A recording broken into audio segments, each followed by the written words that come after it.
எல்லாருக்கும் வணக்கம் and welcome back to my channel. இந்த வீடியோ வீக்கெண்டில் எடுத்திருந்தது. சாட்டர்டே சண்டே இந்த 2 நாள் எனக்கு எப்படி போயிருக்குன்னு சொல்லிட்டு பார்த்துடலாம். டேண்ட்ரஃப்க்கு சூப்பரான ஒரு ரெமடியும் ஷேர் பண்ணியிருக்கேன். அதுக்கப்புறம் லஞ்ச் மெனு, சண்டே ஸ்பெஷல் எல்லாமே ஷேர் பண்ணியிருக்கேன். வீடியோவை மறக்காம ஸ்கிப் பண்ணாம பாருங்க. வாங்க இப்போ வீடியோக்குள்ள போகலாம். இது வந்து சாட்டர்டே மார்னிங் வந்து காலையில 3 பேருமே நல்லா தூங்கி எழுந்திருச்சு. ஏன்னா ரொம்ப நாள் கழிச்சு காலையில பிரேக்ஃபாஸ்ட்க்கு வந்து நாளே பணியாரம் அரைச்சு வச்சிருந்தேன்னு சொல்லியிருந்தேன். அதை தான் எடுத்து பார்த்துருந்தேன். நல்லாவே பொங்கி வந்துருந்துச்சு. இனிப்பும் காரமும் பணியாரம் தான் செய்ய போறேன். ஃபர்ஸ்ட்டு மாவு வந்து 2மே பிரிச்சு எடுத்துக்கிட்டேன். இனிப்பு பணியாரத்துக்கு வந்து கொஞ்சமா தான் வெல்லம் இருந்துச்சு. அதனால அத கொஞ்சமா பண்ணிட்டு, கார பணியாரத்த மிச்சது எல்லாத்தையும் கார பணியாரமா ஆக்கிட்டேன். ஒரு சட்டியில வந்து வெல்லத்த வந்து போட்டு கரைச்சு வச்சுக்கிட்டு, இன்னொரு சைடு வந்து வெங்காயம், பச்சை மிளகாய் எல்லாத்தையுமே கட் பண்ணி வச்சுட்டேன். வெல்லம் நல்லா கரைஞ்சிருச்சு. மாவோட ஃபர்ஸ்ட்டு மிக்ஸ் பண்ணிக்கிட்டேன்.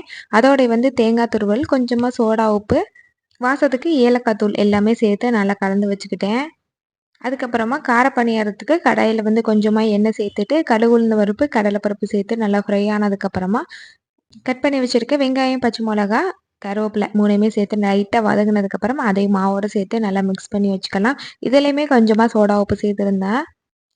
அதுக்கப்புறம் பணியார சட்டியை ஹீட் பண்ணிட்டு பணியாரம் ஊத்த ஆரம்பிச்சிடலாம். அதுக்கு சைட் டிஷ்ஷெல்லாம் எதுவும் பண்ணல. வெறுமனாவே பணியாரத்தையே சாப்பிட்டுக்கிட்டோம்.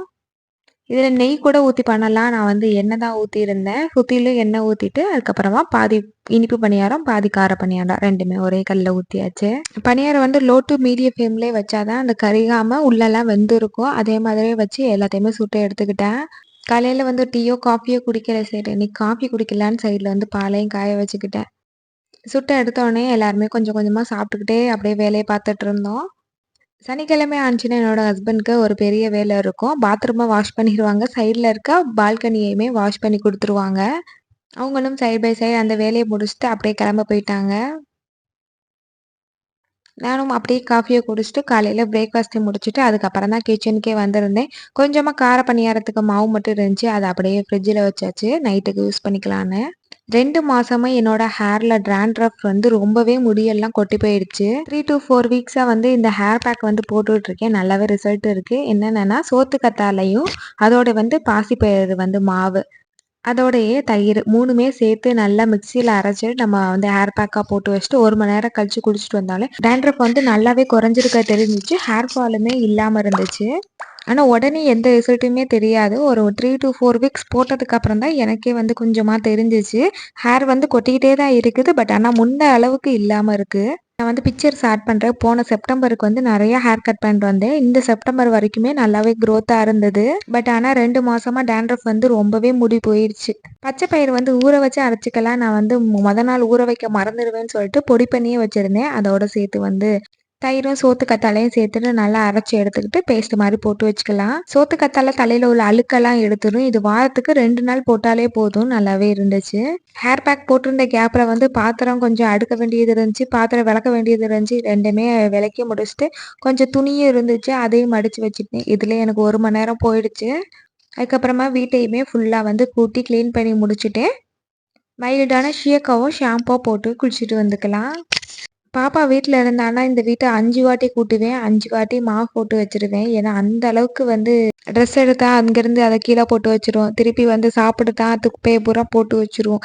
இதே மாரி தான் பண்ணிட்டுருக்கோம். வீட்ல இருந்துச்சுன்னா, இதுக்கு வேல பார்க்கவே முடியாது. இப்போ குளிச்சுட்டு வந்துட்டேன். ஆலோவேரா ஜெல் போட்டிருக்கனால நமக்கு வந்து ஹேர் வந்து நல்லா ஷைனிங்காவும் இருக்கும். பார்க்குறதுக்கும் நல்லாவே இருக்கும். அந்த சொர சொரப்புலாம் இல்லாம. இதில பாதி முடி போயிருச்சு. இருக்கிற பாதி முடியாவது காப்பாத்தணுமேன்னு தான் என்னென்னமோ நானும் பண்ணிக்கிட்டே இருக்கேன். குளிச்சுட்டு வந்தோனே டெய்லி இந்த ஒரு ஹேபிட் வந்து ஃபாலோ பண்ணிட்டு இருக்கேன். ஒரு கையளவு கருவேப்பிலையும், கொஞ்சமா தண்ணி சேர்த்துட்டு மிக்ஸியில நைஸா அரைச்சுக்கிட்டு, அந்த ஜூஸ மட்டும் எடுத்து குடிச்சுக்கிட்டு இருக்கேன். ஒரு 10 நாளா தான் இத ஃபாலோ பண்ணிக்கிட்டு இருக்கேன். ஃப்ரெஷ்ஷா அப்படியே அரைச்சு குடிக்கலாம். அதெல்லாம் சுத்தமா இறங்காது. இதோட நெல்லிக்காய் போட்டாலும் கொஞ்சம் நல்லாயிருக்கும். நெல்லிக்காய் இல்லாதனால நான் கருவேப்பிலை சேர்த்துருக்கேன். நெல்லிக்காய் இருந்துச்சுன்னா, கருவேப்பிலையும் நெல்லிக்காவும் போட்டுமே குடிச்சிருவேன். வெறும் தண்ணி மாரி தான் இருக்கும். ஒரு மடக்கு கடகடன்னு குடிச்சிட்டோம்னா வேலை முடிஞ்சிரும். இனிமேல் தான் லஞ்ச் செய்ய ஆரம்பிக்கணும். லஞ்சுக்கு காய் கொஞ்சம் இருந்துச்சு. ஃபர்ஸ்ட்டு சாதம் வச்சுக்கலாம். அதுக்கப்புறமா வேற என்ன பண்ணணும்னு சொல்லிட்டு பிளான் பண்ணிக்கலான்னு சொல்லிட்டு ஃபர்ஸ்ட்டு சாதத்த வேக வச்சுக்கிட்டேன். புளிக்குழம்பு வச்சு ரொம்ப நாள் மாரி இருந்துச்சு. சரி வெண்டைக்காய் இருந்ததுனால புளிக்குழம்பு வச்சுட்டு, கூடவே கேரட் பீன்ஸ் பொரியல், கொஞ்சமா வத்தல் வறுத்துக்கலான்னு சொல்லியிருந்தேன். அதுக்கப்புறம் பிளான் பண்ணி வச்சிருந்தேன். எல்லா காயையுமே எடுத்து வாஷ் பண்ணி எல்லாத்தையுமே கட் பண்ணி வச்சுக்கிட்டேன். அதோடயே ஃபர்ஸ்ட்டு வந்து புளியையும் ஊற வச்சுக்கிட்டேன். காய் எல்லாமே கட் பண்ணி முடிச்சதுக்கப்புறமா ஒவ்வொரு அடுப்புலயும் ஒன்னொன்னா பண்ணிக்கலான்னு சொல்லிட்டு, எல்லாம் ரெடி பண்ணிட்டு இருந்தேன். கேரட் பீன்ஸ் பொரியலுக்கு மட்டும் கொஞ்சமாக பாசிப்பருப்பு சேர்த்து பண்ணியிருந்தேன். டேஸ்ட்டு நல்லா இருக்குமேன்னு கொஞ்சமாக பாசிப்பருப்பை வாஷ் பண்ணிவிட்டு குக்கரில் சேர்த்துக்கிட்டேன். கேரட் பீன்ஸையும் அதோடு சேர்த்துட்டு கொஞ்சமாக தண்ணி ஊற்றி ஒரு விசில் வச்சு எடுத்துக்கிட்டோம்னா சீக்கிரமாக வெந்துடும். அதுக்கப்புறம் நம்ம வெங்காயம் போட்டு தாளிச்சிக்கலாம் அப்படின்னு குக்கரில் வேக வச்சுக்கிட்டேன். சின்ன வெங்காயத்தையும் உரிச்சு வச்சுக்கிட்டேன். நல்லாவே குக்கரில் வெந்து வந்துருச்சு.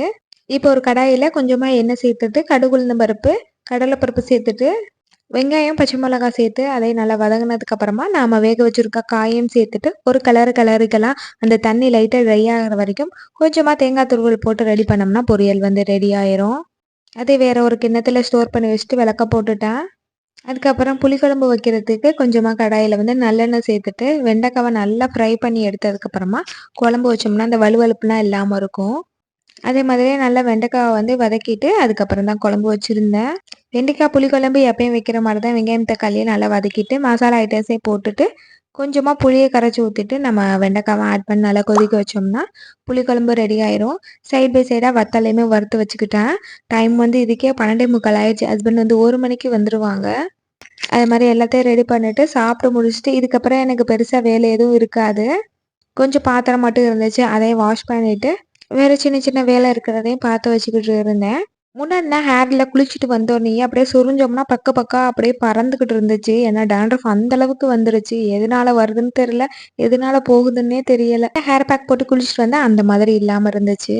இது அப்படியே நெக்ஸ்ட் டே மார்னிங் காலையில் வந்து பிரேக்ஃபாஸ்ட் சாப்பிட்டு முடிச்சதுக்கு அப்புறம் தான் வீடியோ எடுக்கவே ஆரம்பித்தேன். லஞ்சுக்கு வந்து மட்டன் சிக்கனும் எடுத்திருந்தாங்க. மட்டன் வந்து சுக்கா பண்ணிவிட்டு சிக்கன் வந்து கிரேவி பண்ண போகிறேன். ஃபஸ்ட்டு மட்டனை வந்து வேக வைக்கிறதுக்கு குக்கரில் சேர்த்துட்டு கொஞ்சமாக இஞ்சி பூண்டு பேஸ்ட்டு உப்பு மஞ்சத்தூள் சேர்த்துட்டு கொஞ்சமாக தண்ணி சேர்த்துட்டு வந்து வேக வச்சுக்கிட்டேன். சண்டே மட்டும் 2 டீ குடிச்சிடுவேன். காலையில் எழுந்திரிச்சோன்னே ஒன்று குடிப்பேன். அதுக்கப்புறம் 11 மணிக்கு மேலே ஒன்று குடிப்பேன். ஏன்னா வேலை ஜாஸ்தியாக இருக்குமா, 2 டீ குடித்தாதான் அடுத்து லஞ்சு செய்யவே ஆரம்பிப்பேன்.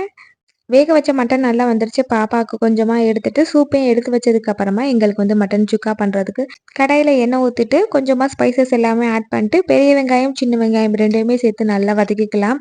அதை நல்லா பாதி அளவுக்கு வதங்கினதுக்கு அப்புறமா தக்காளி சேர்த்துக்கலாம். சுக்கானாலே நிறைய வெங்காயம் போட்டால் தான் டேஸ்ட்டாக இருக்கும். அது சின்ன வெங்காயம் ஆட் பண்ணோம்னா இன்னுமே நல்லாயிருக்கும். தக்காளியை சேர்த்ததுக்கு அப்புறமா மஞ்சத்தூள் மிளகாய்த்தூள் மல்லித்தூள் கொஞ்சமாக மட்டன் மசாலா இது எல்லாத்தையுமே அந்த எண்ணெயிலேயே நல்லா வதக்கிக்கலாம். வதங்கினதுக்கு அப்புறமா நம்ம வேக வச்சிருக்க மட்டனை சேர்த்துட்டு நல்லா கொதிக்க வச்சுக்கணும்.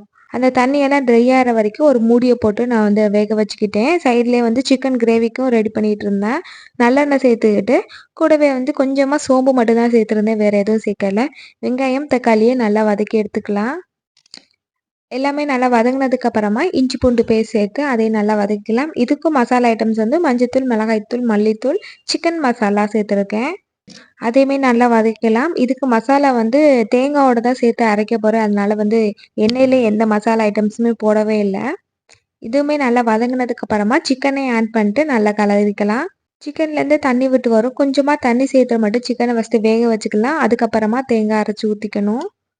இந்த சிக்கன் வந்து கிரேவியாகவும் வச்சுக்கலாம், குழம்பு மாதிரி வச்சுக்கலாம். நான் வந்து கிரேவி தான் வேணும்னு கேட்டிருந்தாங்க.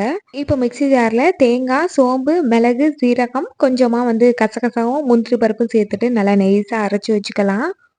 இந்த அரைச்சி போட்டால் தான் அந்த சிக்கன் குழம்புக்கு டேஸ்ட் வந்து கிடைக்கும். ஏன்னா மசாலா ஐட்டம்ஸ் எதையுமே போடலையே, இதில் அரைச்சி போட்டோம்னா நல்லாயிருக்கும் மெயின். இப்போ அரைச்ச தேங்காய் பேஸ்ட்டே கொஞ்சமாக மட்டனுக்கும் சேர்த்துருக்கேன். ஒரே ஒரு கரண்டி அளவு மட்டும் சேர்த்துருக்கேன். ரொம்ப சேர்த்தா நல்லா இருக்காது. லைட்டாக டேஸ்ட்டு கொடுக்கறதுக்காண்டி 2லையுமே தேங்காய் சேர்த்து நல்லா கொதிக்க வச்சுக்கலாம். ஒரு 10 நிமிஷம் கொதிச்சு நல்லா எண்ணெய் பிரிஞ்சு வர வரைக்கும் அதுக்கப்புறமா ஆஃப் பண்ணிக்கலாம்னு சொல்லிட்டு சைடில் வந்து ரசம் வைக்கிறதுக்கு புளியை கரைச்சி வச்சுட்டு கூடவே தக்காளி மிளகு சீரகம் எல்லாத்தையுமே இடித்து போட்டு வச்சுக்கிட்டேன். ரசத்தையும் வச்சு முடித்தோம்னா வேலை முடிஞ்சுச்சு. மட்டனுமே சூப்பராக எண்ணெய்லாம் பிரிஞ்சு வந்துருச்சு. கடைசியாக பெப்பர் தூவி கொத்தமல்லி தூவி ஆஃப் பண்ணோம்னா வந்து மட்டன் ரெடி ஆயிரும். சிக்கனுமே நல்லா எண்ணெய் பிரிஞ்சு வந்து கிரேவி பக்கத்தில் வந்துருச்சு. ஃபைனலாக எல்லா ஐட்டத்தையுமே ரெடி பண்ணி வச்சாச்சு. இதுக்கப்புறம் சாப்பிட வேண்டியதான். ஒரு 2 மணி இருக்கும்போது நாங்கள் சாப்பிட்டு முடிச்சிட்டோம். 6 மணி வரைக்கும் நல்லா ரெஸ்ட் எடுத்துட்டு கடைக்கு போக வேண்டிய வேலை இருந்துச்சு. பாப்பாவுக்கு ஹோம்ஒர்க்லாம் கொடுக்கறனால கீழே குனிஞ்சு குனிஞ்சு எழுதிட்டு இருக்கா. சரி அவளுக்கு ஒரு டேபிள் வாங்கி கொடுக்கலாம், ஸ்டடி டேபிள்னு சொல்லிட்டு கடைக்கு போய் பார்த்துருந்தோம். வீட்டு பக்கத்தில் இருக்க ஃபர்னிச்சர் கடைக்கு தான் போயிருந்தோம். டேபிளை தவிர எல்லாத்தையுமே சுற்றி பார்த்துட்டு அதுக்கப்புறம் தான் டேபிளுக்கே போயிருந்தோம். இந்த சேர் மாதிரி வாங்கியிருந்தோம்னா இந்த ஸ்டேஜ் வரைக்கும் தான், ஒரு 5th வரைக்கும் ஒரு 6th வரைக்கும் தான் இதில் படிக்க முடியும். ஒரு பெஞ்ச் மாதிரி இருந்துச்சுன்னா அவள் வந்து 12th காலேஜ் வரைக்குமே அந்த பெஞ்சை யூஸ் பண்ணிக்கலாம்னு சொல்லிட்டு அதை மாதிரி தான் தேடிக்கிட்டு இருந்தோம்.